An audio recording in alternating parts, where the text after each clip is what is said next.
High in the Colorado Rockies, where winter kills the unprepared and civilization feels like a forgotten dream, Sarah Chen's cabin sits dark and cold.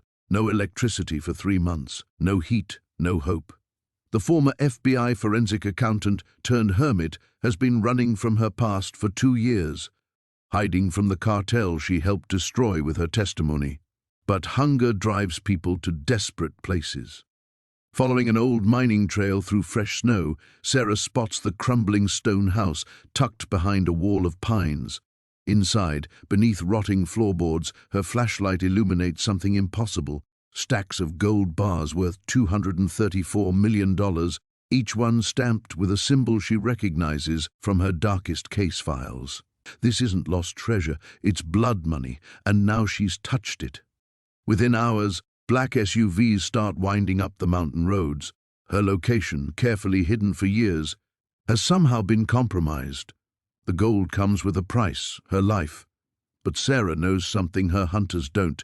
She's not the same broken woman who fled into these mountains. Will Sarah's past expertise be enough to survive what's coming for her, or will the mountain become her grave?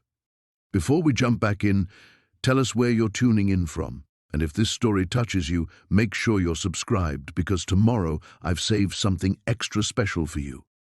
Sarah's hands trembled as she lifted one of the gold bars, the weight of it both satisfying and terrifying. The serpent symbol etched into its surface sent ice through her veins, the mark of Los Hermanos de Sangre, the Blood Brothers cartel. She'd spent 18 months building the financial case that brought down their money laundering operation, following paper trails through offshore accounts and shell corporations until she'd mapped their entire empire. The trial had been a bloodbath. 3 witnesses dead before they could testify. Her partner, Detective Marcus Rivera, gunned down outside the courthouse steps. Sarah's own sister had paid the ultimate price when the cartel mistook her for Sarah at a coffee shop in Denver. She set the bar down carefully, her forensic training kicking in despite the chaos in her mind. The house had been abandoned for decades, but the gold was relatively new, maybe 5 years old at most. This wasn't some lost mining fortune, this was a cartel cache hidden in the mountains when the heat got too intense. Snow crunched outside. Sarah froze, her pulse hammering against her ribs. She killed the flashlight and pressed herself against the crumbling stone wall, listening. Whined through the pines, the distant cry of a hawk, nothing else. She was being paranoid. Had to be. No one knew she was here. She'd been invisible for 2 years, living off the grid, trading labor for supplies with the few mountain folks who didn't ask questions. Her FBI identity was buried deeper than these gold bars. But as she crept toward the broken window, Sarah caught the glint of black metal through the trees. Vehicle chrome. Her blood turned to slush. Moving with the stealth she'd learned from too many tactical training sessions, Sarah gathered what she could carry. 3 bars, maybe 40 pounds of gold. Enough to buy a new life far from these mountains if she lived long enough to spend it. She stuffed them into her threadbare backpack, the weight threatening to snap the worn straps.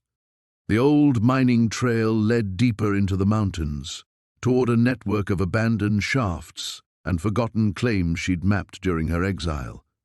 If they wanted to hunt her, she'd make them work for it. 2 years of surviving these peaks had turned her from a soft federal accountant into something harder, more dangerous. Behind her, she heard car doors slam. Voices carried on the thin mountain air, clipped, professional, speaking Spanish. Her worst nightmares had found their way up the mountain. Sarah moved through the forest like smoke, using every trick the survival manuals had taught her. Step on rocks, not earth. Avoid low branches that might snap back. Keep to the shadows where pine cover was thickest. The gold weighed her down, but she'd rather die carrying it than leave it for the bastards who'd murdered her sister. A branch cracked somewhere to her left, too heavy for wildlife, too deliberate for accident. They were spreading out using standard search patterns. She counted at least 4 distinct sets of footprints in the snow behind her, maybe more. The old mine entrance yawned ahead, a black mouth in the mountainside that promised both shelter and entrapment. Sarah had explored it before, knew it connected to a whole network of tunnels that emerged 2 miles down the valley, but in the dark, with armed killers on her trail, those tunnels could become her tomb. Her breath misted in the frigid air as she paused at the threshold. Behind her, flashlight beams began sweeping through the trees like malevolent stars. Ahead lay only darkness and the unknown. Sarah Chen had spent 2 years running from her past. Tonight, she'd finally turn and fight. She disappeared into the mountain's depths, 40 pounds of blood money on her back, and 20 years of federal training in her bones. The hunt was on.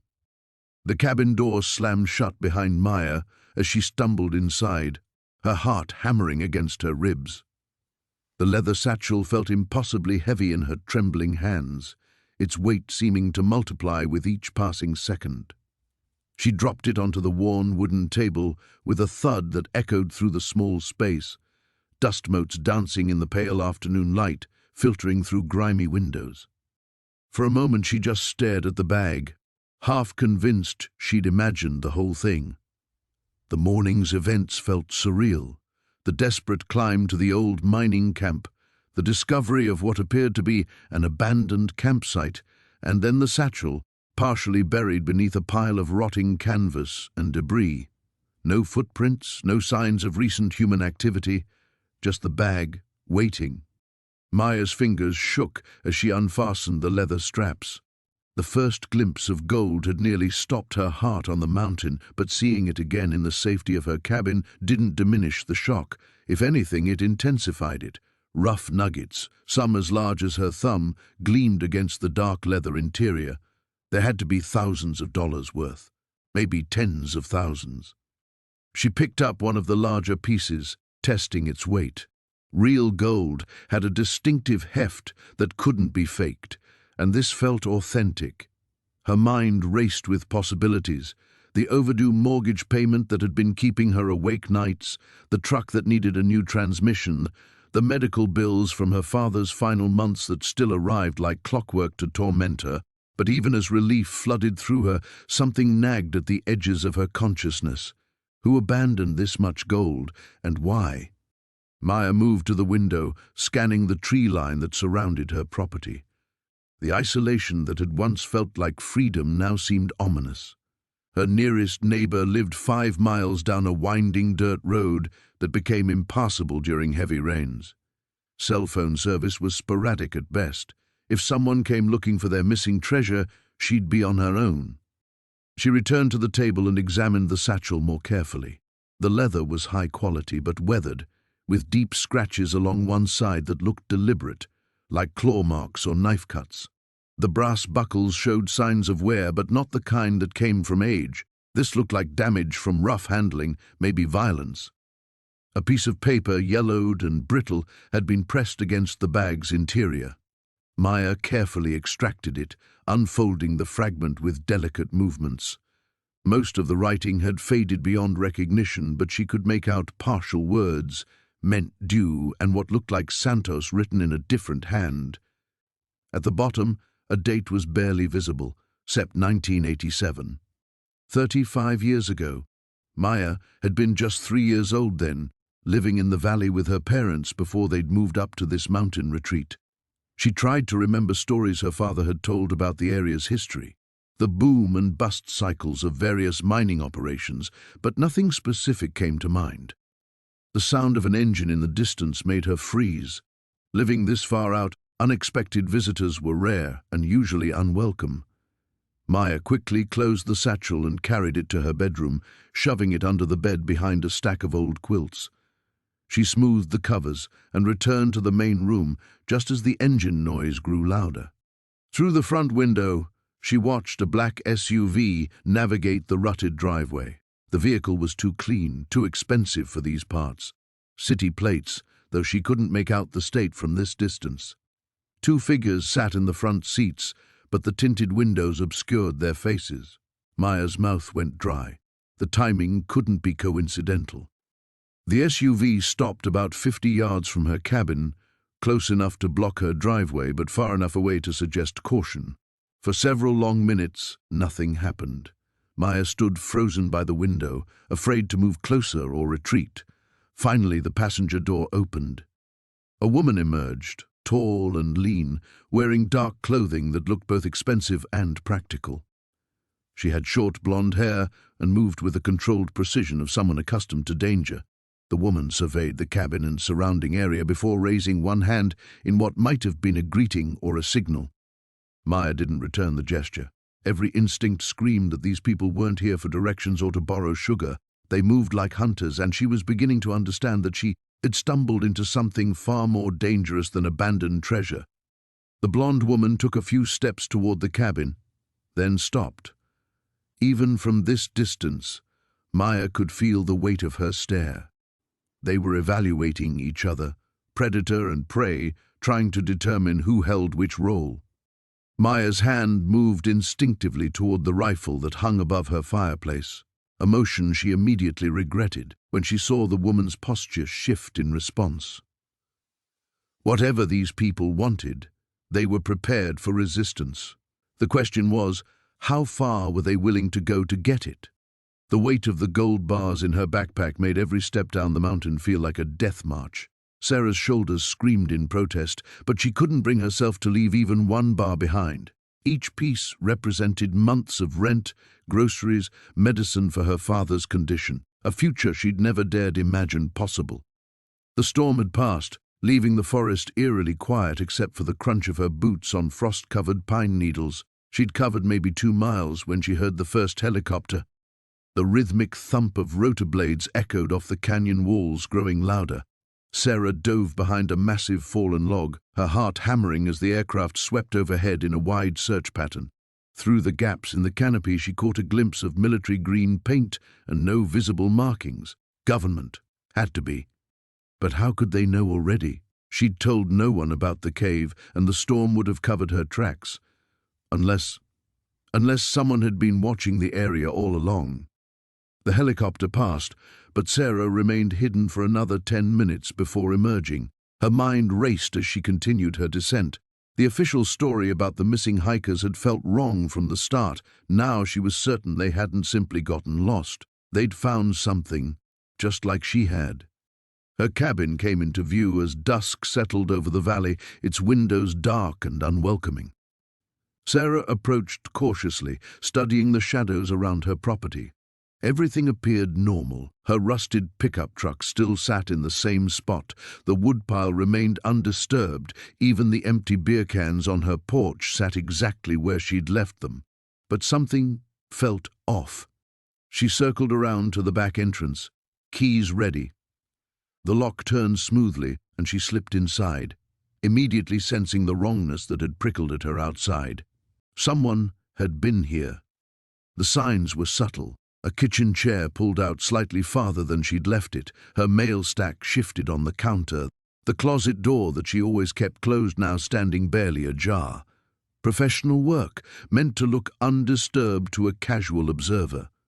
Sarah's blood turned to ice. She backed toward the door, then froze as headlights swept across her front windows. A vehicle was coming up her long driveway, moving slowly, deliberately. She killed the lights and crept to the window. A black SUV with tinted windows parked beside her truck. 2 men emerged, both wearing dark clothing and moving with military precision. They didn't bother with stealth. They knew she was inside. The backpack full of gold suddenly felt like a millstone around her shoulders. Sarah bolted for the back door, but the sound of splintering wood from the front of the house told her she was already too late. "Sarah Chen!" a voice called out, calm and authoritative. "We know you're here. We just want to talk." Like hell they did. Sarah grabbed her father's hunting rifle from the gun rack and chambered a round. The familiar weight steadied her nerves slightly. "We know about the cave," the voice continued. "You've stumbled into something much bigger than you realize. Come out now, and nobody gets hurt." Sarah eased toward the kitchen window that faced the tree line. If she could make it to the forest, she knew these mountains better than any outsider ever could, but the backpack would slow her down, and leaving it meant abandoning the only chance she'd ever have to escape this life of poverty. A shadow moved past the kitchen doorway. They were already inside. She made her choice. Sarah threw open the back door and sprinted for the trees, the weight of the gold threatening to topple her forward with each stride. Shouts erupted behind her, followed by the beam of a powerful flashlight sweeping across her path. The tree line was 50 yards away, 40, 30. The crack of a rifle shot split the air, and bark exploded from a pine trunk inches from her head. Sarah zigzagged desperately, using every bit of cover the sparse vegetation provided. Another shot, this one close enough that she felt the wind of the bullet's passage. 20 yards. She dove behind a cluster of boulders just as automatic weapons fire erupted, sending stone chips flying around her. These weren't government agents trying to arrest her. They were shooting to kill. Sarah belly crawled between the rocks, using the terrain she'd explored since childhood. A narrow ravine cut through the forest floor here, invisible from above but deep enough to provide cover. She dropped into it, the gold bars clanging against the rocky walls.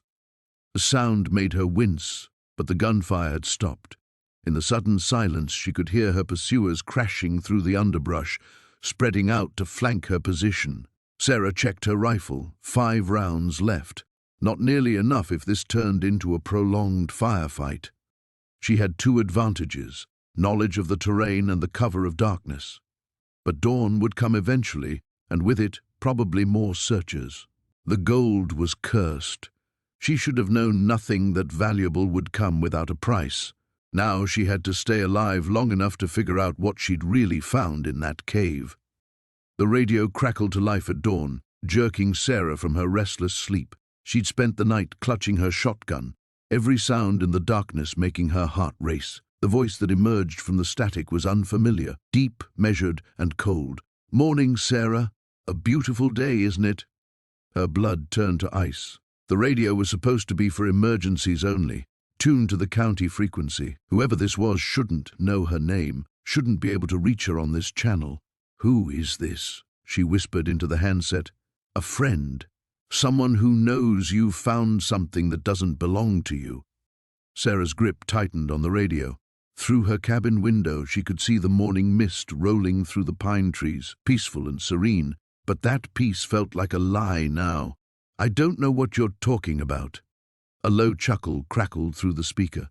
"The Cortez gold, Sarah. 16 million in Spanish treasure. You really thought you could just stumble onto it and walk away?" The handset nearly slipped from her trembling fingers. 16 million. The number hit her like a physical blow. She'd known the gold was valuable, but this changed everything. "How did you—" "How did I know? Because I've been looking for that gold for 15 years. Because 3 men died for it last month alone. Because you, sweet Sarah, just painted a target on your back the size of Montana." She moved away from the window, pressing her back against the log wall. "What do you want? Simple.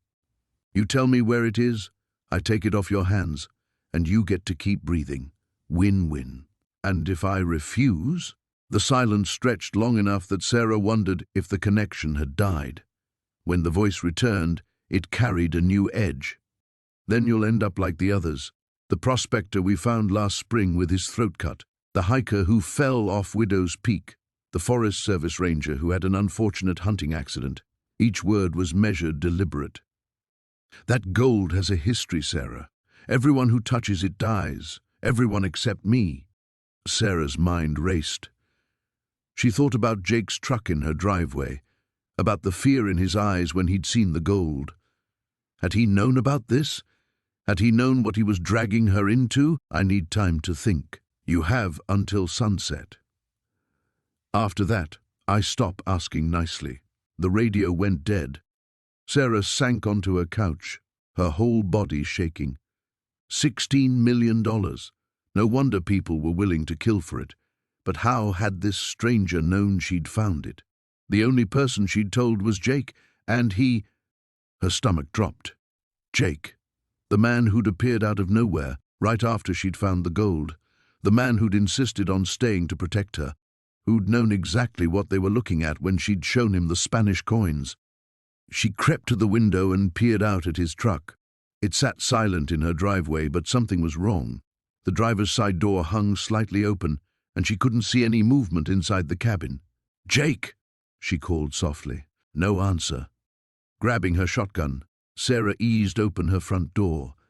The morning air was crisp and clean, filled with the scent of pine and mountain wildflowers.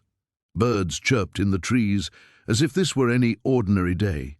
She approached Jake's truck cautiously, her finger on the trigger. The door creaked as she pulled it open wider. Jake was gone, but on the driver's seat lay a piece of paper, folded once. With shaking hands, Sarah picked it up and read the message scrawled in pencil. "They have me. Don't trust anyone. The mine isn't what you think. Check the newspapers from 1987. J." Sarah's mind flashed back to her childhood, to fragments of overheard conversations between her parents. Something about missing people in the mountains, about treasure hunters who'd vanished without a trace. She'd been too young to pay attention then, but now a branch snapped in the forest behind her. Sarah spun around, raising the shotgun, but saw only shadows between the trees. Still, the feeling of being watched crawled up her spine like ice water. She backed toward her cabin, never taking her eyes off the tree line. Whatever was happening here, it was bigger than just some treasure hunters after Spanish gold. Jake's note had made that clear. The mine wasn't what she thought. But what did that mean? Once inside, Sarah locked the door and pulled the curtains shut. She had until sunset to figure this out, but she had no intention of waiting that long. If there were answers to be found in old newspapers, she knew where to look. The county library was 20 miles down the mountain, 20 miles of winding roads where anything could happen. But staying here meant certain death, and running meant abandoning the only home she'd ever known. Sarah checked her shotgun and grabbed her truck keys. Time to learn the truth about the Cortez gold. The weight of the gold pressed against Sarah's back as she navigated the treacherous descent through Devil's Canyon, each step deliberate and measured on the loose scree. The backpack straps cut into her shoulders, but she'd rather feel that familiar burn than leave even one bar behind. 23 pounds of pure opportunity, enough to finally escape this godforsaken mountain and start fresh somewhere. The name Whitmore didn't carry the stench of failure. She'd made this trek countless times hauling supplies, but never with a cargo this precious. The late afternoon sun cast long shadows between the canyon walls, and she found herself checking over her shoulder more frequently than usual. Paranoia, probably, but finding that much gold in a place where people disappeared regularly had set her nerves on edge. The first sign of trouble came as a distant rumble, echoing off the canyon walls. Sarah froze, pressing herself against the rocky face as the sound grew louder. Not thunder, the sky remained cloudless. Not a rock slide either. She'd heard enough of those to know the difference. Helicopter. Her blood turned to ice water. Nobody flew choppers into Devil's Canyon unless they were searching for something specific. The terrain was too dangerous, the winds too unpredictable. She scrambled toward an overhang 30 yards ahead, boots sliding on the loose rock as the mechanical beating grew closer. The aircraft appeared over the canyon rim like a massive black wasp, its rotors churning the air into a miniature dust storm. Sarah pressed herself deeper into the shadows, watching as it hovered near the mine entrance she'd left less than 2 hours ago. The gold bars shifted in her pack as she held her breath, their weight suddenly feeling less like salvation and more like a death sentence. Through the swirling dust, she could make out figures rappelling from the helicopter, military precision in their movements, all black gear and assault rifles. These weren't park rangers or search and rescue. These were operators who killed for a living. The helicopter moved away from the mine, beginning a systematic search pattern. Sarah's mind raced through her options. The canyon offered limited cover, and she was still 2 hours from her truck, assuming normal pace. With 40 pounds of gold and armed mercenaries hunting her, normal wasn't happening. She waited until the chopper moved toward the far end of the canyon before breaking from cover. Her boots found purchase on a narrow game trail that switched back down the steepest section of the descent. Dangerous in good conditions, potentially fatal with the added weight, but her only chance to reach the bottom before they spotted her. The backpack threw off her balance as she half ran, half controlled, fell down the treacherous path. Behind her, The helicopter's engine note changed, growing louder again. They'd found something at the mine. Maybe her footprints, maybe evidence of the disturbed ground where she'd unearthed the cache. A rifle shot cracked across the canyon, the bullet sparking off granite 10 feet to her left. Sarah dove sideways, rolling behind a boulder as more rounds chewed into the rock around her. The helicopter had circled back, and someone was shooting from the open door. She couldn't outrun them, not with this weight, not on this terrain. But the canyon had secrets, caves and fissures carved by centuries of flash floods. If she could reach the old mining tunnel near the bottom, she might have a chance. Another burst of gunfire sent rock fragments stinging against her face. Sarah grabbed a loose chunk of granite and hurled it down the slope opposite her intended route. The distraction bought her maybe 3 seconds, but she used every one of them. The tunnel entrance appeared ahead, partially concealed by a rockfall that had happened decades ago. Sarah squeezed through the gap, feeling the gold bars catch on the jagged stone. The helicopter's rotor wash filled the air with dust and debris as she forced herself deeper into the narrow passage.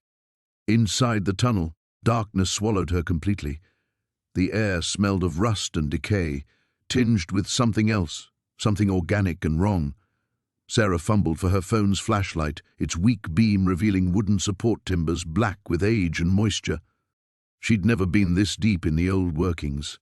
Local stories claimed they connected to a whole network of passages, some natural, others carved by miners who died when the claims played out. The beam picked up scattered debris, rotted timber, rusted tools, and something that made her stomach clench. Bones. Human bones. Yellowed with age but unmistakably recent enough to retain fabric scraps. A skull grinned at her from the tunnel floor, eye sockets black as the gold she carried. This wasn't some 19th century mining accident. The helicopter noise faded as the aircraft moved away, but Sarah barely noticed. She was staring at something else the phone's light had revealed. Fresh gouges in the tunnel wall, tool marks. Someone had been digging here recently. Someone had been expanding the tunnel, creating new chambers, and based on the scattered remains around her feet, they hadn't been working alone. The sound of boots on gravel cut through the mountain silence like a blade. Sarah pressed herself deeper into the shadow of the old mining equipment, her heart hammering against her ribs as 3 figures emerged from the tree line.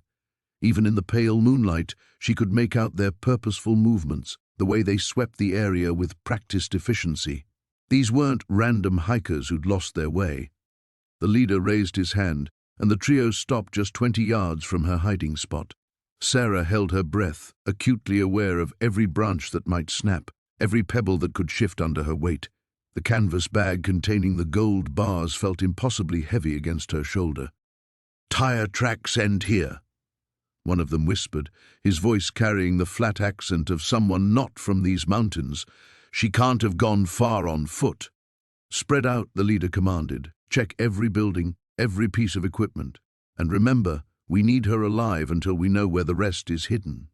Sarah's blood turned to ice. The rest? They thought what she'd found was just a portion of something larger. Her mind raced back to old Jake's rambling stories about the Castellano family, the bloody feuds, the missing fortune that had allegedly started it all. How much gold was really out there? The men dispersed, their flashlights cutting erratic patterns through the darkness. Sarah waited until the nearest one passed behind a collapsed conveyor belt before making her move. She slipped from her hiding spot and crept toward the edge of the mining site, where the ground dropped away into a steep ravine. A twig snapped under her foot. The sound seemed to echo like a gunshot in the stillness. Flashlight beams immediately swung in her direction, and she heard the sharp intake of breath as one of them spotted movement. There! Sarah abandoned stealth and ran. The loose shale of the mountainside shifted treacherously under her feet as she half slid, half tumbled down the slope. Behind her, shouts erupted and footsteps gave chase. A gunshot cracked through the night, the bullet whining off a boulder inches from her head. The ravine bottom was choked with deadfall and thorny undergrowth. Sarah crashed through it, branches tearing at her clothes and skin. The bag of gold bounced heavily against her back, threatening to throw her off balance with every step. She could hear her pursuers above, their lights dancing frantically as they tried to track her movement through the canopy. The old logging road appeared suddenly through the trees, a ribbon of packed earth that wound deeper into the mountains. Sarah recognized it from her childhood explorations with her father. If she could reach Devil's Canyon, she might be able to lose them in the maze of rock formations and hidden caves. She pushed herself harder, her lungs burning in the thin mountain air. The road curved sharply ahead, following the contours of the mountainside. As she rounded the bend, headlights suddenly blazed to life, blinding her. A black SUV sat blocking the road, engine idling. Sarah skidded to a halt, her heart sinking as she realized they'd anticipated her route. A figure stepped from behind the vehicle, tall, lean, wearing an expensive suit that looked absurdly out of place in the wilderness. "Miss Chen," he said, his voice cultured and calm, "you've led us quite a chase." Sarah backed away, calculating distances and escape routes. The drop-off to her left was nearly vertical. To her right, the mountainside rose in an impossible tangle of rocks and scrub pine. Behind her, the sounds of pursuit were growing closer. "You have something that belongs to my employers," the man continued, taking a measured step forward. "We'd very much like it back." "I don't know what you're talking about," Sarah managed, though her voice came out as barely a whisper. He smiled, and something in that expression made her skin crawl. "Oh, I think you do. You see, what you found today wasn't lost. It was hidden, very carefully hidden by someone who thought he could steal from people far more dangerous than himself." The other three men appeared from the darkness behind her, breathing hard from their pursuit. Sarah was surrounded, trapped between armed killers with nowhere left to run. "The question is," the suited man continued, "are you going to cooperate, or are we going to have to be unpleasant about this? Because I assure you, Miss Chen, we have ways of making people remember things they didn't even know they'd seen."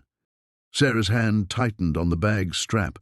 Whatever game she'd stumbled into, it was far deadlier than she'd imagined. These men weren't just after gold, they were part of something larger, something that stretched back decades and had already claimed who knew how many lives. The mountain wind picked up, carrying with it the scent of pine and something else, something that reminded her of old blood and older secrets. Whatever choice she made in the next few seconds would determine whether she became another casualty in a war she didn't understand, or found a way to survive long enough to uncover the truth. The cabin felt different when Sarah returned from the mine. Smaller somehow, as if the weight of what she'd discovered had compressed the very air around her. She set the heavy canvas bag on her kitchen table with trembling hands, the metallic clink of gold against wood, echoing like a death knell in the silence. 3 bars of pure gold sat before her, each one worth more than she'd earned in the past 5 years combined. But the euphoria she'd expected never came. Instead, a cold dread settled in her stomach like spoiled milk. She pulled out the leather journal she'd found with the gold, its pages brittle with age. The handwriting was cramped and urgent, belonging to someone named Marcus Holloway. As she read by lamplight, the words painted a picture that made her blood run cold. Day 12. They know about the mine. Jenkins found out somehow. Can't trust anyone in town anymore, moving the gold tonight. Day 15. Shot at again on the ridge trail. This isn't about claim jumping anymore. There's something else they want. Day 18. Found the symbol carved into my cabin door. Same one from the old Spanish maps. They think I know where the rest is buried.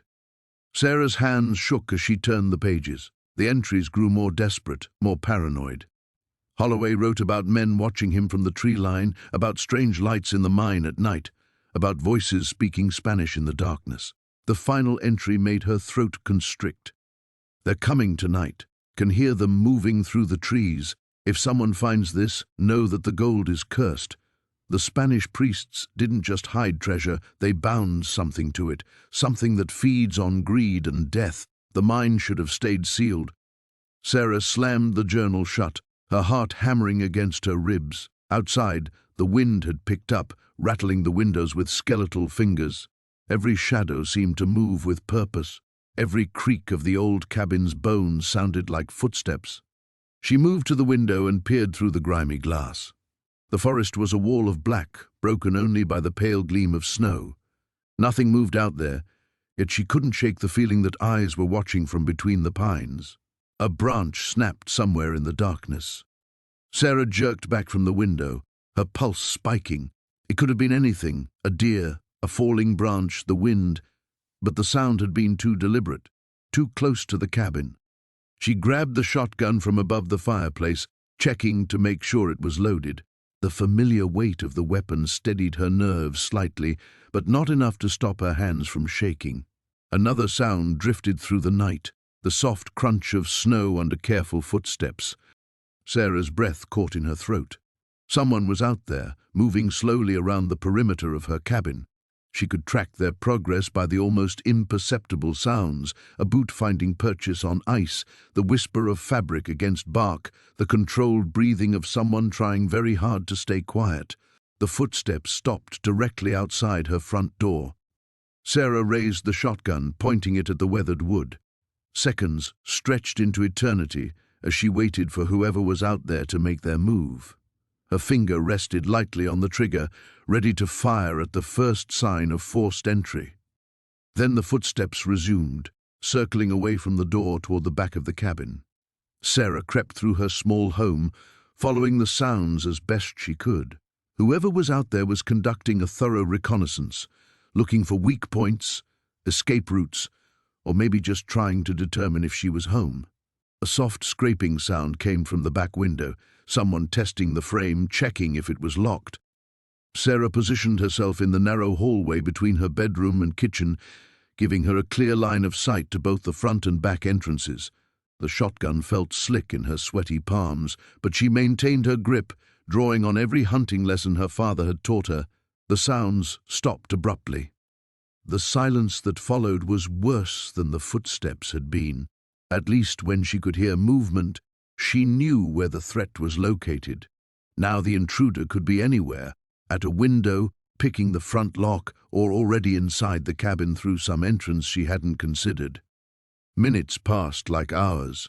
Sarah's arms began to ache from holding the heavy shotgun at the ready, but she didn't dare lower it. Sweat beaded on her forehead despite the cabin's chill. Then she heard it, the soft metallic click of her front door latch being manipulated from the outside. Sarah's world narrowed to that sound and the deadly weight in her hands.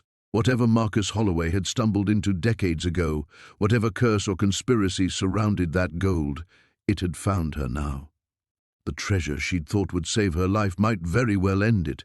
The door handle turned slowly, deliberately. Sarah steadied her aim and prepared to fight for her life. The cabin felt different when Maya returned at dawn, as if the very walls had shifted in her absence.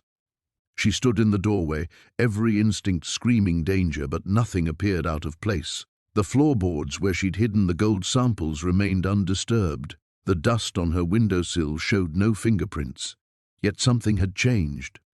She moved through her home like a stranger, touching familiar objects that now felt foreign. The coffee mug she'd left unwashed, the blanket draped over her reading chair, everything exactly as she'd left it, which was precisely what unnerved her. Maya knelt beside the loose floorboard, pressing her ear to the wood before prying it up. The leather pouch containing her gold samples lay exactly where she'd placed it, but when she lifted it, her breath caught. The leather was warm, not sun-warm, body-warm. Someone had been here, recently. She slipped the pouch into her jacket and moved to the window, scanning the tree line with practiced eyes. Nothing moved except the natural sway of pine boughs, but Maya had survived 20 years in these mountains by trusting her instincts over her eyes. The sound came from behind her, the soft scrape of a boot on wood. Maya spun, her hunting knife materializing in her hand, but the cabin stood empty. The sound had come from underneath the floor. Someone was in her root cellar. She pressed herself against the wall beside the cellar door, knife ready. The scraping continued, deliberate and careful. Whoever was down there wasn't trying to hide anymore. They knew she was here. The cellar door creaked open. A man's head emerged, gray hair wild beneath a faded baseball cap. Maya recognized him immediately. Earl Hutchins, whose property bordered hers to the north. She'd traded venison for his canned vegetables more times than she could count. But the Earl climbing from her cellar wasn't the friendly neighbor she knew. His eyes held a hard glitter she'd never seen before, and his weathered hands gripped a shotgun. Maya. Earl's voice carried none of its usual warmth. "We need to talk." She kept the knife low but ready. "About what?" "About what you found up on Devil's Ridge." Earl stepped fully into the cabin, keeping the shotgun trained on her. "About why there's been strangers asking questions in town, about why my grandfather made me promise to watch these mountains, and what he said would happen if that gold ever surfaced again." The pieces clicked together in Maya's mind with sick clarity. "Your family's been guarding it, all these years, guarding against it." Earl's finger rested on the trigger. "You don't understand what you've stumbled into, girl. That gold's got a curse on it older than these mountains. Every time someone tries to claim it, people die, lots of people. Then why not just leave it buried?" Earl laughed, but there was no humor in it, because other folks know about it too. The kind of people who don't give a damn about curses or consequences. They just want the gold, and they'll kill anyone who gets in their way. His eyes hardened. "Including you." Maya felt the truth of it settle into her bones. "How many others know?" "More than you'd think. Less than there used to be." Earl shifted his grip on the shotgun. "My granddaddy's generation tried to destroy all records of it, but you can't kill a legend. Stories have a way of surviving." "What happened up there, Earl? What really happened?" For a moment, the hard mask slipped from his face, revealing something that might have been grief. Miners found the vein in 1887, biggest strike anyone had seen in these parts. But they got greedy, started fighting among themselves. Partner turned against partner, brother against brother. By the time the killing stopped, 17 men were dead, and the mine was sealed with their bodies still inside. Maya's stomach turned as she remembered the skulls in the cave, the way they'd seemed to watch her in the lamplight. And the gold? Still there, still waiting. Still calling to people like you who think they can take it and walk away clean. Earl's voice dropped to a whisper. "But you can't, Maya. Nobody can. It's got a taste for blood now, and it won't stop until it gets more." A new sound reached them from outside, the distant rumble of engines growing closer. Earl's face went pale. "They found you," he breathed. "God help us both, they found you." Maya moved to the window. 3 black SUVs wound up the mountain road, moving fast despite the rough terrain. Professional vehicles with tinted windows and government plates. Who are they? Earl was already moving, checking his shotgun's action. The kind of people who've been waiting 70 years for someone to find that gold again. The kind who'll kill us both and make it look like an accident. The lead SUV rounded the final bend, less than a quarter-mile away. "There's a back trail through the gorge," Maya said. "We can—" "No." Earl's voice was firm. "I'm done running. Been carrying this burden my whole life, watching and waiting. Time to end it." The engines grew louder, death climbing the mountain toward them. The cabin felt like a tomb when Sarah finally made it back, her lungs burning from the sprint down the mountainside. Blood from her scraped palms had dried into dark crescents under her fingernails, and every shadow seemed to pulse with menace. She pressed her back against the door, chest heaving, trying to process what she'd witnessed. Marcus Chen, execution style, professional, clean. The kind of killing that spoke of experience and cold calculation. Her hands trembled as she reached for the satellite phone, then stopped. Who could she trust? The sheriff's department was 2 hours away on a good day, and winter roads made it worse. By the time anyone arrived, she could be just another body cooling in the snow. The gold bars seemed to mock her from their hiding spot beneath the loose floorboard. 3 months ago, finding them had felt like salvation, a way out of the crushing debt left by her father's medical bills, a chance to save the family land. Now they felt like a death sentence wrapped in precious metal. Sarah moved to the window, peering through the gap in the curtains. The forest stood silent, but silence up here could be deceiving. She'd learned to read the mountain's moods over the years, and something felt wrong. The usual evening sounds, the rustle of small animals, the distant call of an owl, were absent. A branch snapped somewhere in the darkness. She killed the lights and grabbed the shotgun from above the fireplace, checking the shells with practiced fingers. 2 rounds, not nearly enough if whoever killed Chen decided to pay her a visit. The floorboards creaked overhead. Sarah's blood turned to ice. The sound came from the loft where she stored winter supplies, but she hadn't been up there in days. Moving with the careful quiet her father had taught her during hunting season, she positioned herself at the bottom of the ladder, shotgun raised. "I know you're up there," she called softly. "Come down slow and we can talk." A low chuckle drifted down. "Smart girl. Smarter than that fool Chen, anyway." A man's voice, unfamiliar but carrying the flat vowels of someone not from around here. Sarah kept the gun trained upward as boots appeared on the ladder rungs, followed by dark jeans and a leather jacket. When the stranger turned around, she saw a lean face with calculating eyes and a smile that never reached them. "Name's Donovan," he said, raising his hands in mock surrender. "We need to have a conversation about some property that doesn't belong to you. Don't know what you're talking about." "Sure you do. Those gold bars under your floor are screaming pretty loud right about now." His eyes flicked toward the loose floorboard with unsettling accuracy. "Question is, how many people have you told about your little treasure hunt?" Sarah's finger tightened on the trigger. "Nobody." "That's what Chen said too, right before he gave up your name." Donovan took a casual step closer. "See, that gold has a history. Belongs to some very unforgiving people who've been looking for it for a long time. They hired me to bring it home, then take it and go. If only it were that simple." He shook his head with false regret.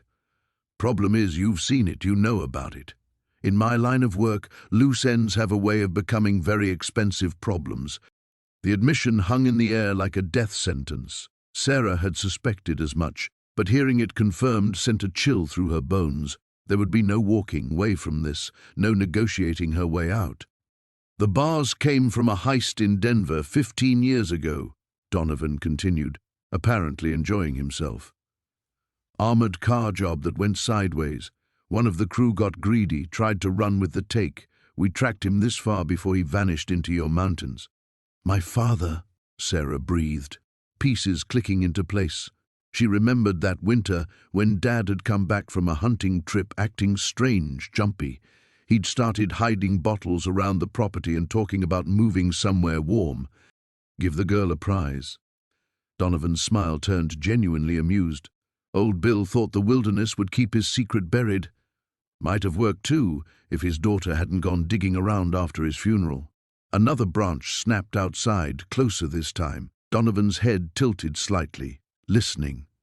"Sounds like my associates are getting impatient," he said. "Here's how this plays out. You give me the gold, I make this quick and clean. You try to run or fight, and my friends outside will make sure you have a very unpleasant evening before you die anyway." Sarah's mind raced. The shotgun would take down Donovan, but she'd heard at least 2 sets of footsteps circling the cabin. Even if she got lucky, winter in the mountains was unforgiving to the wounded. "Tick-tock," Donovan said softly. She made her choice and pulled the trigger. The abandoned mining equipment cast twisted shadows in the pre-dawn darkness as Maya pressed herself against the rusted hull of an overturned ore cart. Her breath came in short puffs, visible in the frigid mountain air. 3 days of running had worn her down to nothing but instinct and desperation, but the sound of approaching vehicles meant her hunters had found her again. She clutched the leather satchel containing the journal and the handful of gold coins she'd managed to salvage. The rest of the fortune lay scattered somewhere in the collapsed mine shaft behind her, buried under tons of rock and timber. At least now no one else could claim it, assuming she lived long enough for that to matter. The rumble of engines grew louder, echoing off the canyon walls. Maya counted at least 2 vehicles, maybe 3. She recognized the deep growl of Marcus Kane's modified truck among them. The man had resources she couldn't compete with, but the mountains were her territory, not his. A spotlight swept across the mining site, its beam cutting through the darkness like a blade. Maya ducked lower, pressing her cheek against the cold metal of the ore cart. The light passed inches above her head, illuminating the skeletal remains of the old processing facility beyond. Spread out, Kane's voice carried clearly in the thin air. "She's here somewhere." The thermal imaging picked up a heat signature moving through this area 20 minutes ago. Maya's heart hammered against her ribs. Thermal imaging meant they could track her even in complete darkness. She needed to move, but where? The mining site sat in a natural bowl with steep walls on 3 sides and only one road leading out, the same road Kane's people were using to box her in. Footsteps crunched on gravel nearby. Maya peered around the edge of the ore cart and saw a figure in tactical gear moving methodically through the debris field, assault rifle raised and ready. The man wore night vision goggles and moved with military precision. These weren't the usual hired thugs Kane typically employed. "Boss." The tactical operator spoke into his radio. "Found signs of recent activity near the mine entrance. Looks like there was some kind of cave-in." "Good." Kane's voice crackled back through the static. "That means she was here when it happened. Check for bodies." Maya bit back a bitter laugh. If only it were that simple. The cave-in had been her doing, a desperate gambit to escape when Kane's first team had cornered her in the tunnels. She'd used dynamite from the old mining supplies to bring down a section of the main shaft, creating enough chaos to slip away in the confusion. But it had also buried most of the gold she'd risked everything to claim. The tactical operator disappeared into the shadows near the mine entrance. Maya used the opportunity to move, crawling on her belly toward a cluster of abandoned machinery 50 yards away. The metal was cold enough to mask some of her body heat, at least temporarily. As she moved, her fingers brushed against something hard buried in the loose gravel. She dug quickly and pulled out a tarnished brass object, an old miner's lamp, probably dropped decades ago when this place was still operational. The fuel reservoir felt empty, but the wick was intact. An idea began to form in Maya's mind. Dangerous, probably suicidal, but it might give her the distraction she needed. She unscrewed the cap of her water bottle and sniffed the contents. The water had a sharp chemical smell. She'd filled it from a stream near an abandoned fuel depot 2 days ago. Not pure gasoline, but contaminated enough to be flammable. Maya poured the tainted water into the lamp's reservoir and used a match from her emergency kit to light the wick. The flame sputtered to life, casting a weak orange glow. She adjusted the wick until the flame burned steady, then began backing away from the machinery cluster. "Movement, southeast quadrant," another voice reported over the radio. Maya was already running when the spotlight swung toward her position. She sprinted across the open ground, the antique lamp swinging wildly in her hand. Behind her, shouts erupted as Kane's team converged on her location.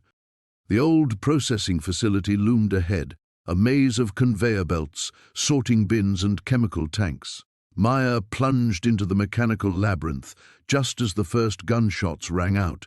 Bullets sparked off metal surfaces and shattered glass containers, filling the air with the acrid smell of decades-old industrial chemicals.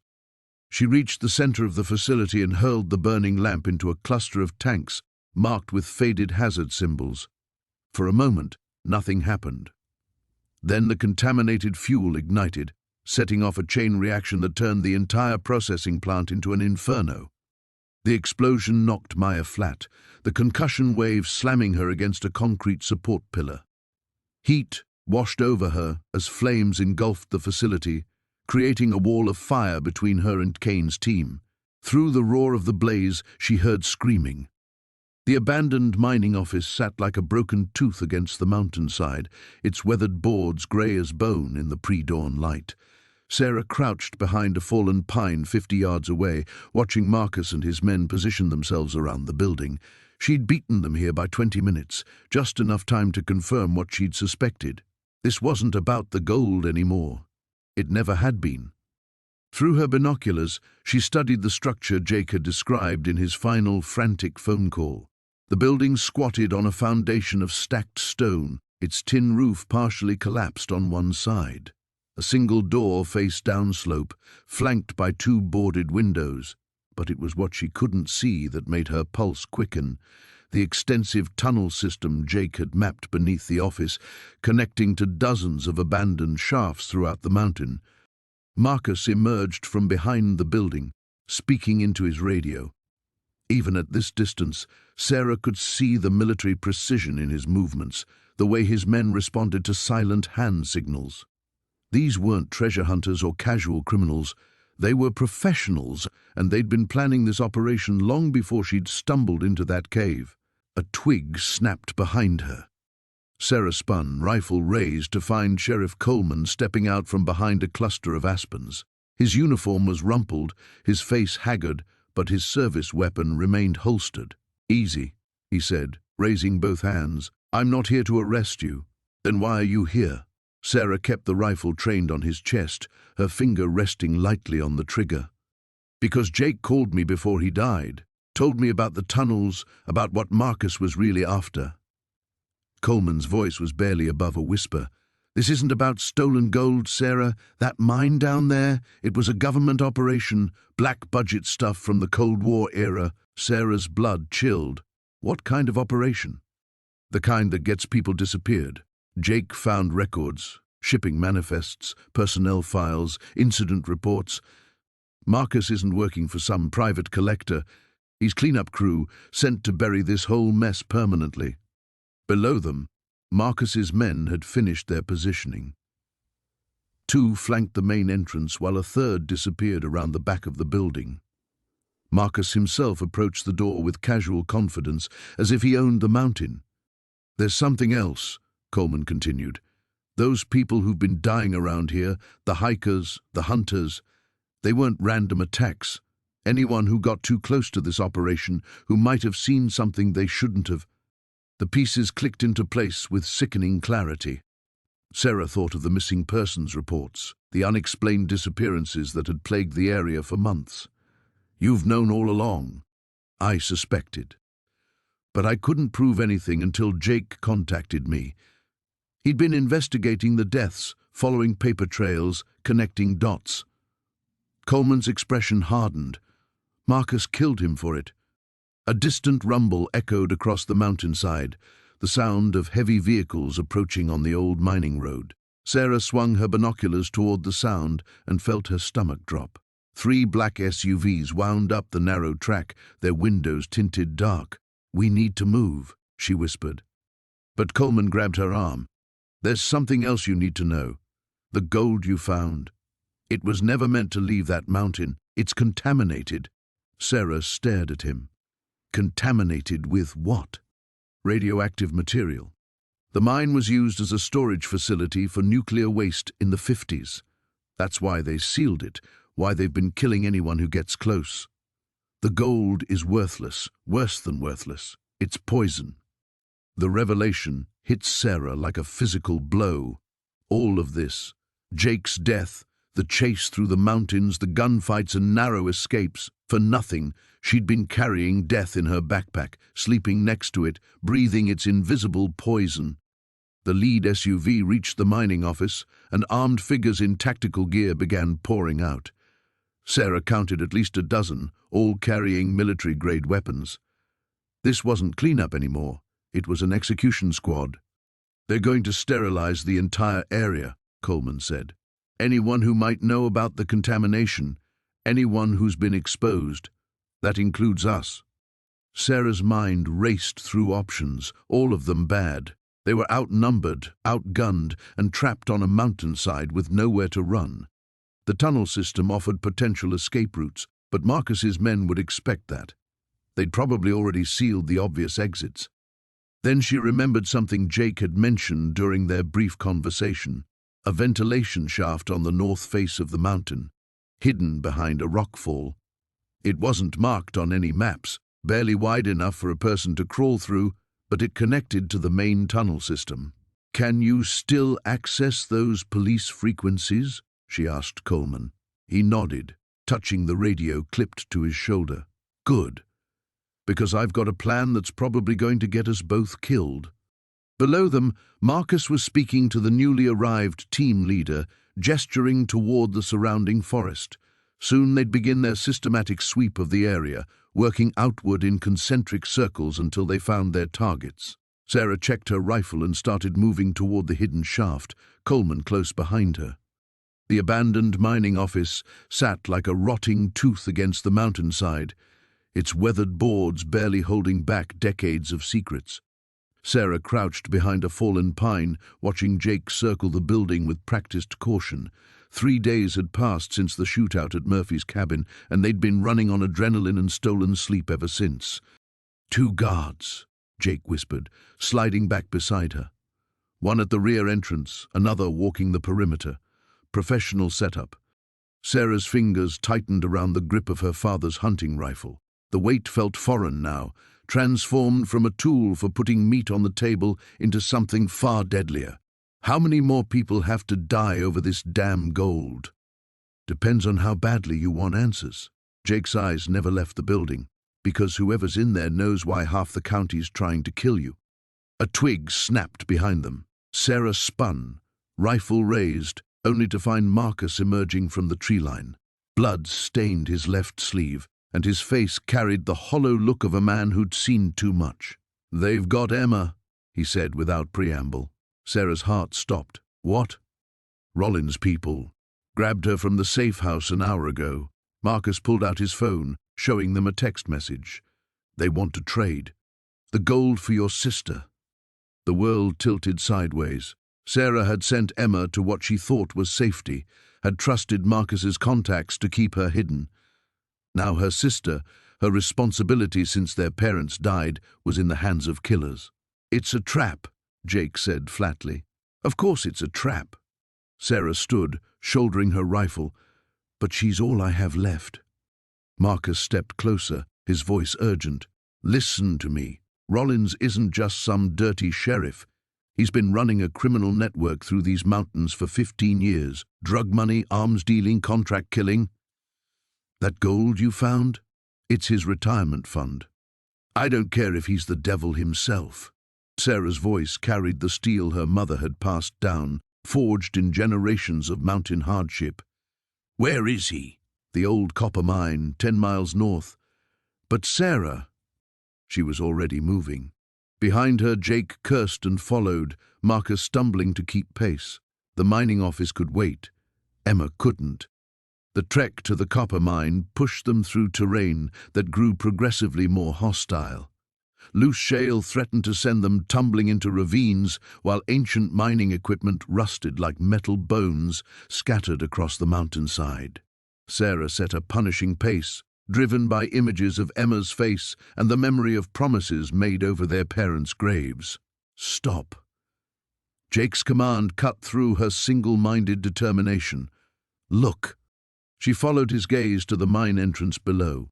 A cluster of black SUVs sat arranged in a defensive perimeter, their occupants invisible behind tinted windows. Floodlights had been erected, turning the area into a kill zone where nothing could move unseen. "Professional operation," Marcus observed, "military precision."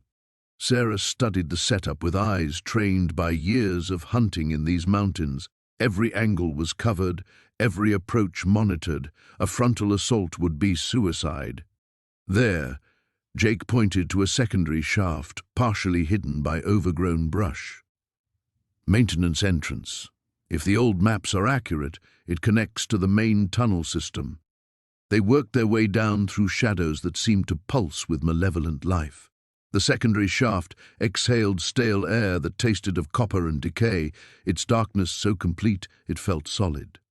Sarah clicked on her flashlight, the beam revealing rusty rails that disappeared into the mountain's belly. The tunnels branched and twisted like arteries in some massive heart.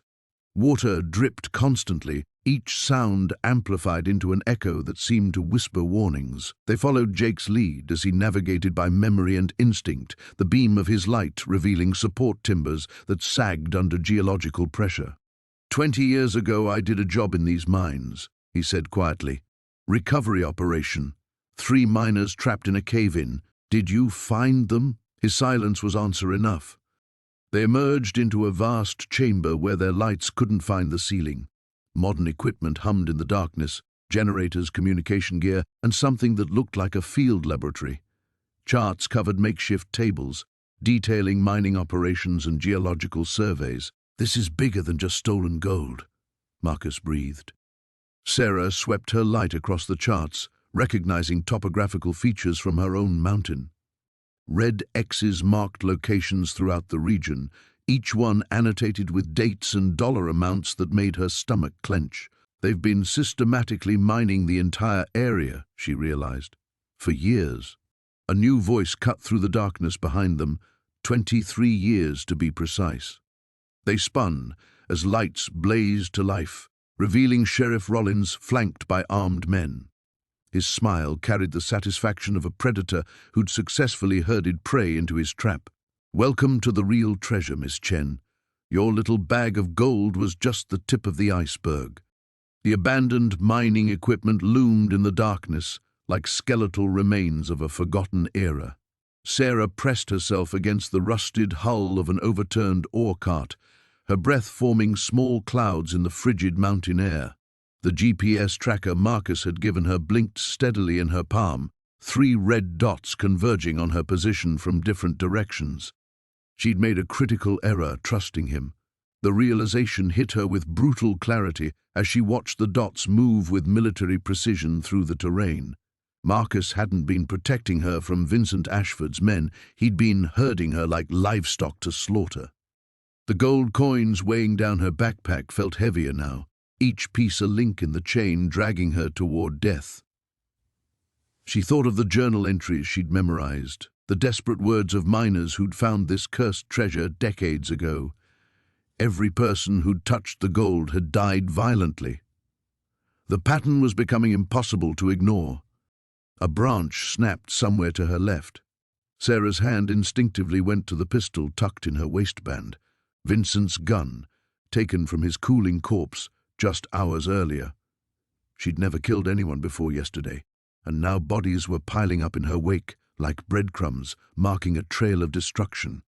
The first figure emerged from the tree line 40 yards away, moving with practiced stealth. Even in the darkness, she could make out the tactical gear, the way he held his rifle, professional, military-trained. These weren't the desperate mountain men who'd been hunting her earlier. This was a different caliber of predator entirely. Sarah slipped away from the ore cart, using the scattered mining debris as cover. The ruins of the old Colorado Bell mine spread across several acres, offering dozens of hiding spots among the collapsed structures and rusted machinery. But hiding would only delay the inevitable. 3 armed men in a confined space would eventually flush her out. She needed to even the odds. Moving carefully through the shadows, she worked her way toward the main shaft building. The structure leaned precariously, its support beams rotted and twisted by decades of mountain weather.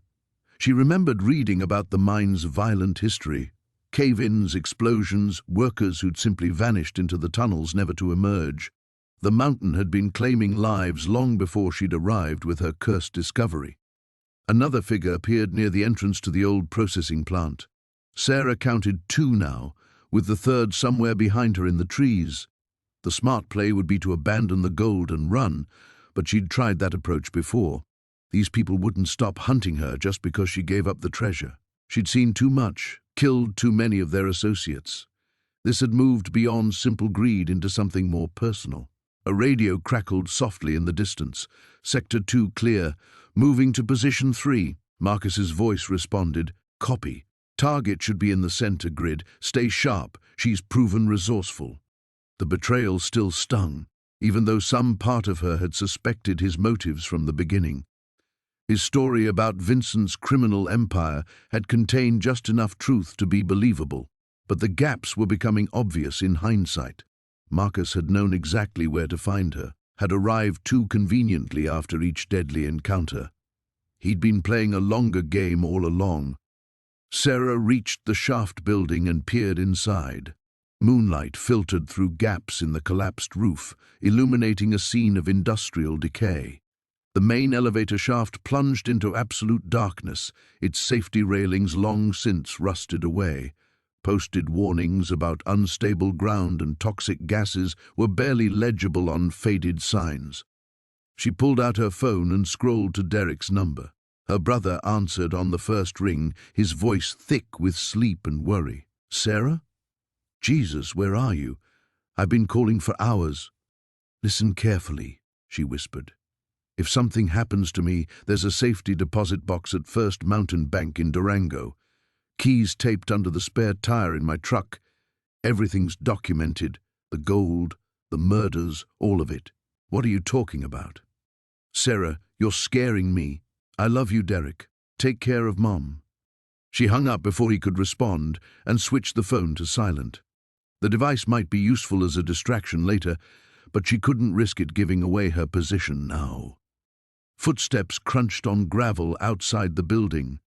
Sarah moved deeper into the shadows, positioning herself behind a massive piece of rusted machinery. The footsteps stopped at the entrance. "Heat signature shows movement in this building," a new voice reported, confirming visual. A tactical flashlight beam swept through the interior, passing just inches from her hiding spot. Sarah held her breath, every muscle tensed for action. The beam moved on, probing the far corners of the space. Negative contact. Must be equipment interference. The footsteps moved away, but Sarah knew they'd be back. Time was running out. She had to make her move soon before they completed their encirclement. The abandoned mine shaft yawned before Maggie like the mouth of some ancient beast, its depths swallowing her flashlight beam whole. She pressed her back against the rocky wall, listening to the voices echo from the tunnel behind her. Dutch's men spreading out through the mountain's belly like poison through veins. "She's got to be down here somewhere." A gravelly voice bounced off the stone walls. "Boss says nobody leaves this mountain alive." Maggie's breathing came in short, controlled bursts. The dynamite charges were set throughout the main tunnels, triggered by the detonator clutched in her trembling hand. One press of the button and half the mountain would come down, burying Dutch's operation forever. But she'd go down with it. The gold bars in her backpack felt heavier now, each one a death sentence. She understood finally why every person who'd touched this cursed treasure had ended up in an early grave. The Castellano family had built an empire on blood, and their legacy demanded more sacrifice. Footsteps crunched on gravel, growing closer. Maggie clicked off her flashlight and slipped deeper into the abandoned shaft. Her fingers traced the rough-hewn walls, following them into the mountain's heart, where the air grew thin and stale. This tunnel predated Dutch's operation by decades. Maybe it led to another exit. A rat scurried across her boot, and she bit back a gasp. The darkness pressed against her like a living thing, thick with the smell of decay and old earth. Water dripped somewhere in the distance, each drop marking seconds that might be her last. "There," a voice whispered, much too close. "Saw something moving down that shaft." Maggie's pulse hammered in her throat. She fumbled forward blindly, one hand extended, the other gripping the detonator. The tunnel curved sharply to the right, and suddenly fresh air kissed her face, a breeze that tasted of pine and freedom. Behind her, flashlight beams cut through the darkness like searching fingers. She quickened her pace, following the air current. The tunnel floor angled upward now, and hope flickered in her chest. Another way out. She might actually... Her foot caught on something yielding, and she tumbled forward with a muffled cry. Her hands broke her fall, landing on fabric and bone. A skeleton, still dressed in the rotted remains of a suit, lay sprawled across the tunnel floor. Ancient gold coins spilled from its ribcage like metallic blood. Another victim of the Castellano curse. "This way. I heard something." The voices were getting closer. Maggie scrambled over the skeleton and pushed deeper into the tunnel. The walls narrowed until her shoulders scraped stone on both sides. Claustrophobia clawed at her sanity, but the fresh air grew stronger. Just ahead, a faint grey light suggested an opening. She squeezed through a crack in the rock and emerged onto a narrow ledge overlooking the valley. The sun hung low on the horizon, painting the sky the color of old blood. Below, Dutch's compound sprawled like a cancer on the mountainside, armed guards, vehicles, the whole criminal enterprise that had claimed so many lives.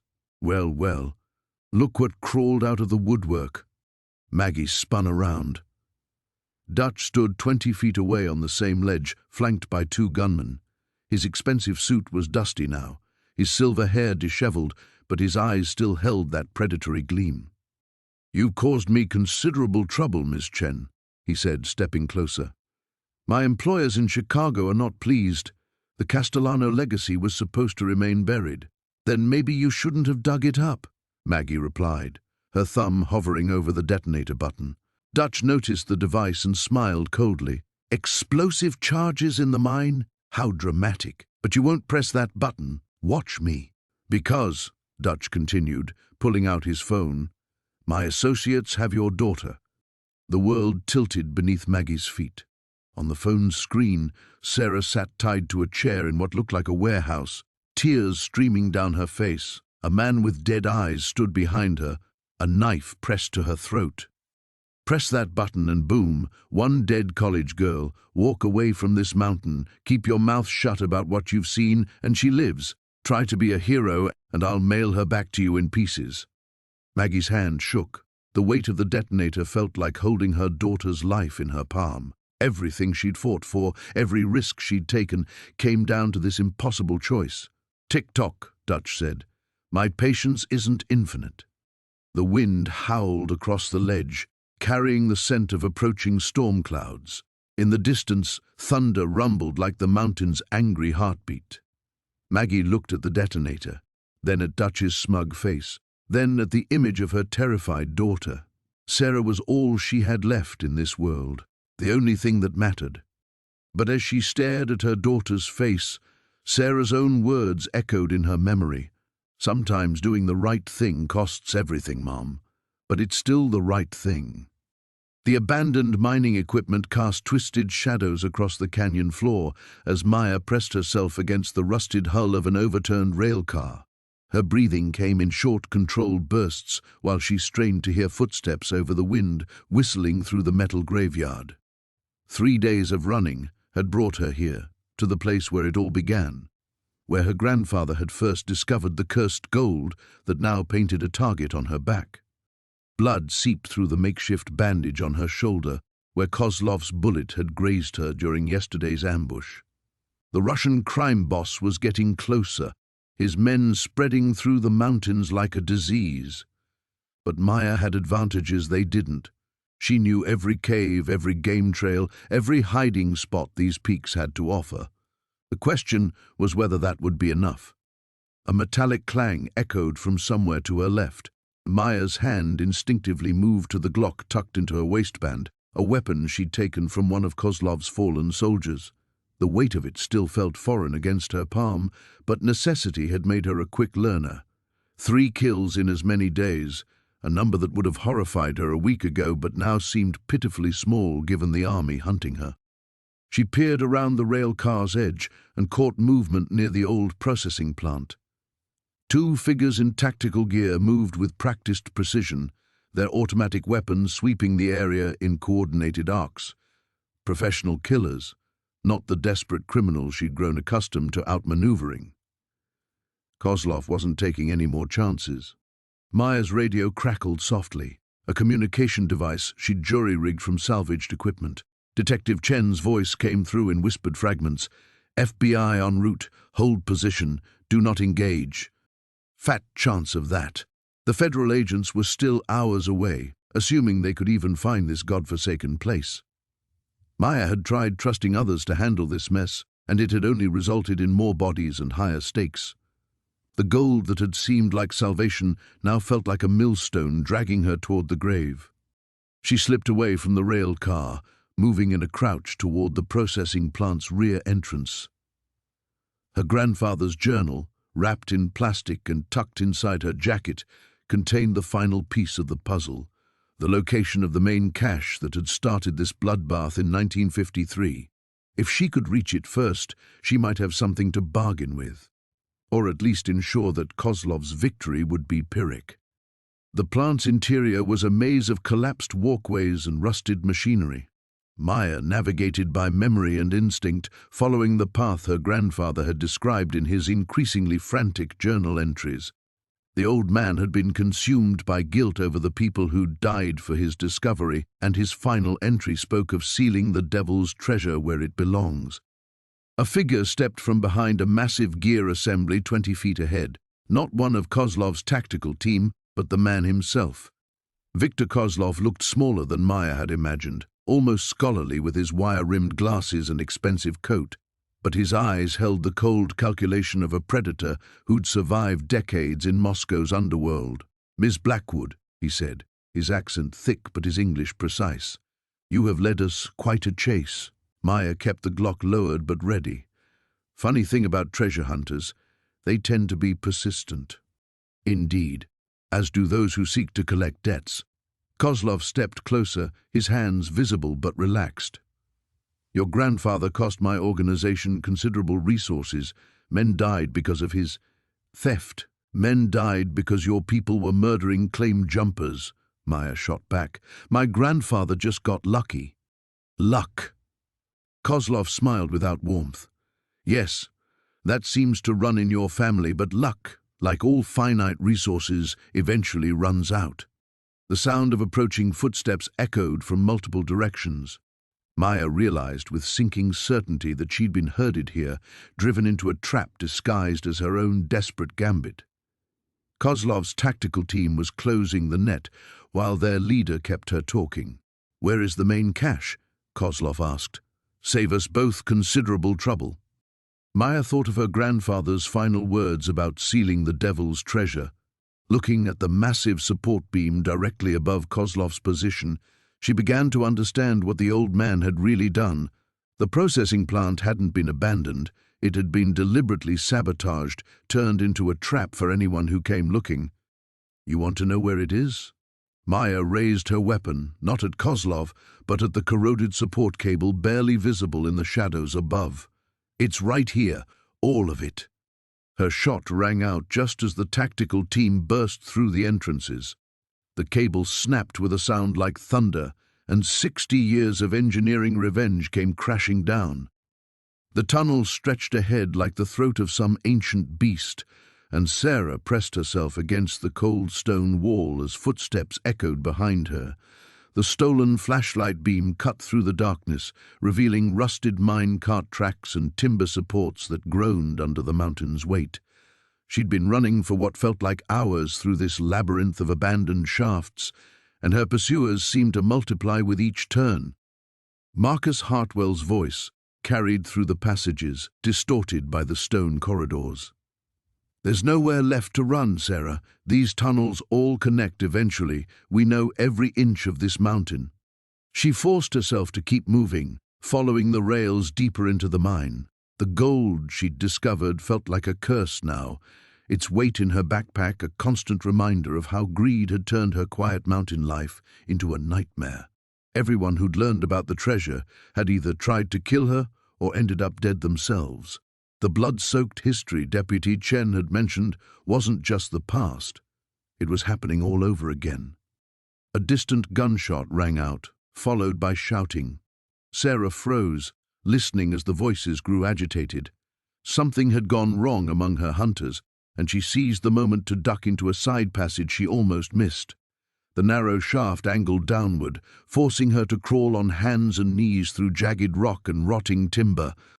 The passage opened into a natural cavern, and Sarah's flashlight beam revealed something that made her blood run cold. Scattered across the cavern floor were human bones, some still wearing the remnants of clothing from decades past. Pickaxes and mining equipment lay abandoned beside the remains, and carved into the wall was a message the gold remembers. "The mountain demands payment." She understood now why the treasure had been left behind, why prospectors had fled this place. The cavern wasn't just a burial ground, it was a warning, but understanding came too late. Light flickered at the passage entrance behind her, and Marcus Hartwell emerged with 2 of his men, their weapons drawn. "Fascinating, isn't it?" Marcus said, surveying the bones with casual interest. "My great-grandfather's journal mentioned this place. called it the Devil's Collection Box. Miners who got too greedy had a habit of disappearing down here. Sarah backed against the far wall, her hand finding the grip of Elena's pistol. Your family's been after this gold for generations. 4 generations of planning and waiting, Marcus confirmed. My great-grandfather was smart enough to leave when the killing started, but he never forgot what was hidden up here. He passed down every map, every story, every detail about where the treasure was buried. One of his men stepped forward, rifle raised. Just shoot her and let's get the gold. Marcus held up a hand. Patience, Tommy. Sarah's going to tell us exactly where she hid the rest of it first. His eyes glittered in the flashlight beam. Because what you've got in that backpack is just a sample, isn't it? The real cachet is somewhere else. Sarah's mind raced. She thought about the massive pile of gold bars and coins she'd discovered in the hidden chamber, most of it still untouched in its original hiding place. Marcus was right. She'd only taken what she could carry. Even if I tell you, she said, you think this mountain's going to let you just walk away with it? Look around you. This is what happens to people who take the gold. Marcus laughed, but the sound was hollow in the cavern of bones. Superstitious nonsense. These men died because they got careless, not because of some curse. A low rumble shook the mountain, and dust rained from the ceiling. The timber supports in the passage behind them creaked ominously. Sarah felt a cold draft against her neck and realized there was another opening behind her, hidden in the shadows. The mountain's not stable, she said, backing toward the draft. All this digging and blasting over the years. Stop moving, Tommy snarled, adjusting his aim. Boss, let me end this. Another rumble, stronger this time, and one of the overhead beams cracked with a sound like breaking thunder. Sarah dove backward into the hidden opening just as Tommy's rifle fired. The bullet sparked off stone where her head had been, and she rolled into darkness as the cavern ceiling began to collapse behind her. She tumbled down a steep slope of loose rock and debris, the backpack of gold weighing her down as she fought to control her fall. Above her, she heard shouting and the crash of falling stone. The hidden passage had saved her life, but she was sliding deeper into the mountain's belly with no idea where the shaft led. The slope finally leveled out, and Sarah found herself in another tunnel, this one carved with symbols she didn't recognize. Her flashlight flickered weakly, battery dying, and she realized she was truly alone in the darkness now. Somewhere far above, Marcus and his men might be dead or trapped, but the gold was still with her, and she was beginning to understand that escaping the mountain's claim might be impossible for anyone who carried its treasure. The abandoned mining office felt like a tomb in the pre-dawn darkness. Sarah crouched behind an overturned desk, her breathing shallow as she listened to the careful footsteps circling the building. 3 sets, maybe 4, Marcus had brought backup. Her ribs screamed with every breath, and dried blood crusted the gash on her forehead. The gold bars sat heavy in her backpack, what was left of them after using several as weapons and bargaining chips. Funny how something that had promised freedom now felt like an anchor dragging her toward the grave. A floorboard creaked near the front entrance. Sarah's grip tightened on the rusted pickaxe she'd found among the debris. Not much against modern firearms, but it was all she had left. Sarah Chen. Marcus's voice drifted through the broken windows, conversational and patient. You've led us quite a chase. I respect that. But this ends here. She remained silent, shifting position to peer through a gap in the wall. Moonlight revealed his silhouette by the entrance, rifle ready, professional stance, military bearing. This wasn't the desperate treasure hunter she'd first encountered. This was something much more dangerous. You know, I've been tracking that gold for 7 years, Marcus continued, stepping inside. Ever since my grandfather told me the real story on his deathbed, about the massacre at Devil's Canyon, about what the company men did to cover it up. Sarah's blood chilled. The newspaper clipping she'd found flashed through her memory. The mine explosion, the 17 dead workers whose families never got answers. My grandfather was one of the few who knew the truth. The gold wasn't abandoned, it was stolen. Payment for silence, blood money that disappeared when the witnesses started dying. Marcus moved deeper into the office, his team spreading out to flank the building. Those workers weren't killed in an accident. They were murdered for what they saw. Another piece of the puzzle clicked into place. The hidden chamber, the hasty concealment, the way the tunnel had been deliberately collapsed. Someone had tried to bury more than just gold in those mountains. So you see, Marcus said, this isn't about treasure hunting. It's about justice. That gold belongs to the families of the men who died for it. Sarah almost believed him. The righteous anger in his voice sounded genuine enough, but she'd seen his eyes when he'd looked at those bars, not the gaze of a man seeking justice, but the hunger of someone who'd lost everything to obsession. "Where are your partners, Marcus?" she called out, immediately rolling away from her position as gunfire erupted, splintering the desk where she'd been hiding. Did they get their share of justice too? The silence that followed told her everything she needed to know. Marcus had started this hunt with allies, but greed had a way of winnowing down the numbers. She'd bet good money she wasn't the first person he'd cornered in an abandoned building. That's when she remembered the mine shaft. During her earlier reconnaissance, she'd noticed the building sat partially over one of the old excavation sites. The floorboards in the northwest corner sagged differently, and there'd been a draft coming from below, if the shaft was still intact. More gunfire erupted as she sprinted toward the corner, using the chaos to mask her movement. Bullets whined overhead, striking the walls in explosive puffs of splinters and dust. She dropped to her knees and began tearing at the rotted floorboards with the pickaxe. The wood gave way with a crack that seemed impossibly loud. Below yawned a black void that smelled of earth and decay. No way to know how deep it went or what waited at the bottom, but staying meant certain death. "She's in the back corner," someone shouted. Sarah didn't hesitate. She dropped through the hole just as muzzle flashes lit up the office above. The fall was shorter than expected, maybe 10 feet, landing her hard on a pile of loose rock and debris. Pain shot through her already injured ribs, but she was alive. The shaft extended in both directions, part of the original mine network that honeycombed the mountain. Emergency lanterns still hung from rusty hooks, their fuel long since evaporated, but the tunnel structure seemed sound. Above her, voices argued about pursuit. Someone was being lowered down with flashlights and rope. Sarah picked a direction and ran, one hand trailing along the tunnel wall for guidance, the other clutching the backpack full of cursed gold. Behind her, the beam of a powerful flashlight swept the darkness. They were coming, and in the confines of the tunnel, there would be nowhere left to hide. The mountain had kept its secrets for decades, but now it was demanding payment in blood.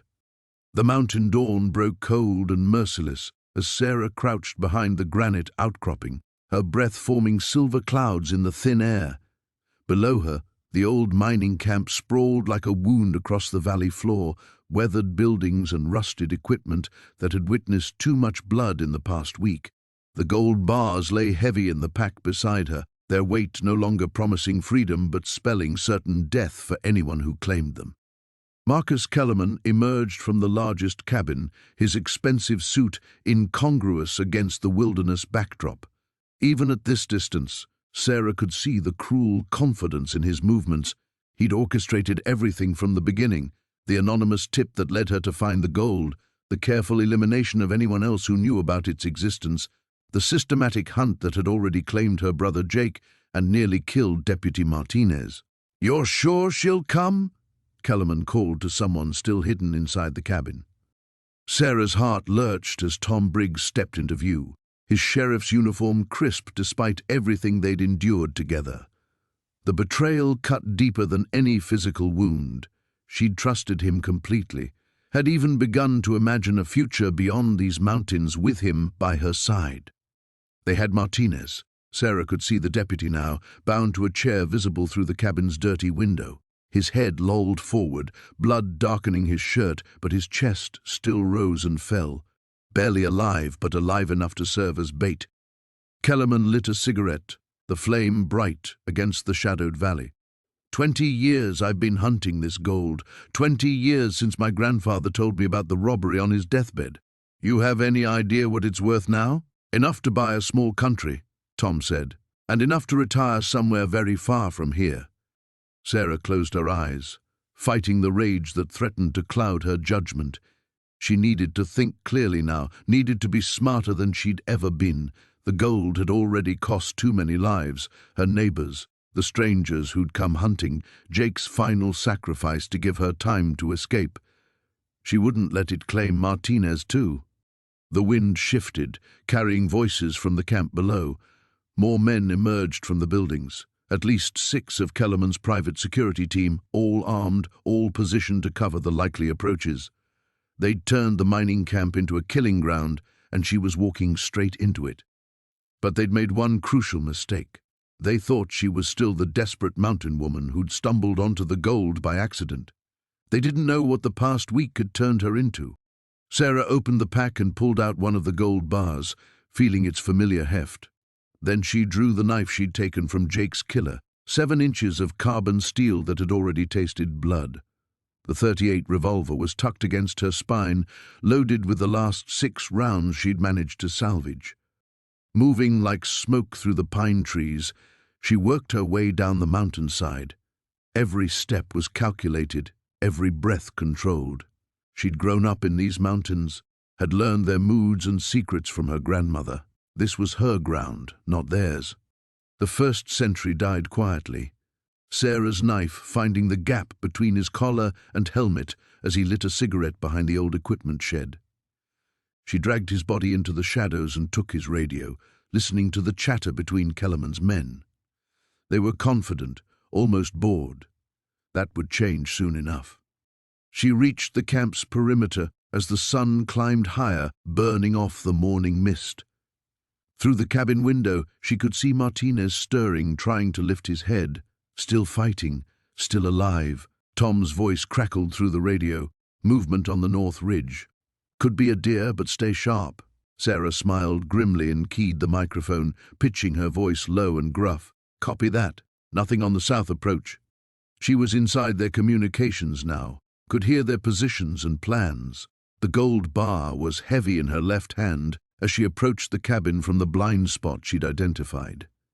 Through the thin walls, she could hear Kellerman talking to someone on a satellite phone. By noon, Sheriff Briggs and I will have cleaned up this mess permanently. The gold disappears, the woman dies in a tragic shootout with unknown assailants, and everyone goes home rich. What about the deputy? Tom asked. What about him? Dead men tell no tales.